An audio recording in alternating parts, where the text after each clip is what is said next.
Our big story this morning, new search warrants are revealing a lot more about the death investigation of Eve Rogers. Yeah, she's the 12-year-old girl who was found dead in her Enfield home back in March. Court documents reveal a lethal dose of an allergy medication were in her system when she died. Your reporter Anna Stansfield live outside the police department this morning with all this new information. Anna, tell us what's new. Well, toxicology reports reveal that Rogers had more than 5 times the lethal dose of a drug commonly known as Benadryl in her system the night she died. Now, the medical examiner has still not released a cause of death yet, but investigators say the evidence that they're looking into now could lead to a murder charge.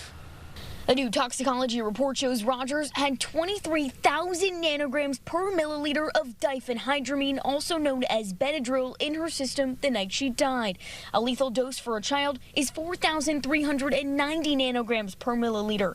The medical examiner said it would take 1.8 liters or nearly 60 ounces of Benadryl to reach 23,000. They also say Prozac was found in her body too.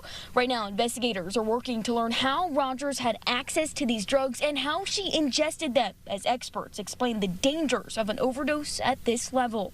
Any drug, any medication, even over-the-counter medication, for example, like Benadryl or diphenhydramine, can be dangerous, especially if not taken as instructed.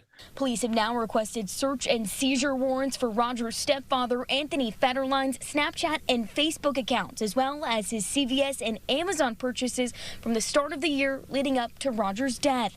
Federline was arrested in early April after DNA swabs from a sexual assault kit performed on the 12-year-old girl positively matched him.